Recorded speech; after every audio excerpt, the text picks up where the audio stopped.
En 2022, nous avons mené notre propre étude d'impact auprès de notre base de clients, les clients qu'on a accompagnés depuis ces 3 dernières années, une base d'environ 150 clients, qui représentent aussi bien des associations, à peu près 50, que des financeurs, des fondations ou d'autres types de financeurs comme des fonds de dotation, des fonds d'investissement. Et on les a interrogés sur leurs attentes, les raisons qui les avaient poussés à solliciter un cabinet d'impact comme Kimso. Ce qui ressort de leurs réponses, c'est d'abord de pouvoir rendre compte, le fameux proof. Pour les 2 tiers d'entre eux, il s'agit de pouvoir faire appel à un tiers qui soit neutre et expert afin de faire réaliser cette évaluation d'impact et rendre compte, pouvoir communiquer auprès de financeurs ou de partenaires, qu'ils soient actuels ou potentiels, voire auprès des publics même qu'ils accompagnent quand il s'agit de les faire adhérer à un dispositif. Pour les financeurs qui nous sollicitent, il peut y avoir 2 types de choses derrière ce sujet de rendre compte.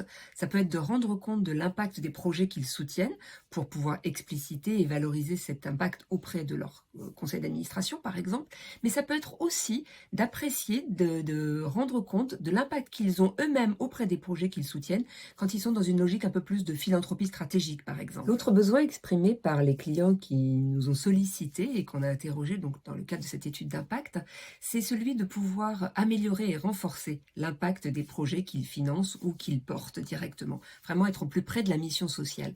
En fait, derrière ce besoin exprimé, il y a vraiment l'enjeu de pouvoir mieux comprendre à la fois les besoins des publics qui sont accompagnés, mais aussi les leviers d'impact, de façon à pouvoir faire évoluer, façon à faire adapter finalement les projets et qu'ils puissent ainsi générer plus d'effets ou des effets sur des sujets qui comptent vraiment, des effets plus solides. Et c'est vraiment une thématique très importante d'amélioration finalement pour plus d'impact et répondre mieux aux problèmes sociaux qui sont ainsi soulevés. Enfin, il y a un dernier besoin qui est exprimé par nos clients, c'est celui de pouvoir monter en compétence sur le sujet de l'impact social. En fait, on considère qu'il y a quasiment 60% des clients qui nous sollicitent qui sont sur cette thématique-là. Et ça peut passer par de la formation de façon assez classique, comme ce qu'on peut délivrer dans le cadre de notre partenariat avec l'ADMICAL, mais ça peut aussi passer par des approches plutôt d'outillage, de structuration de référentiels, pour mieux comprendre comment petit à petit, progressivement, ces clients vont pouvoir s'emparer de leur évaluation d'impact social et pouvoir la mener progressivement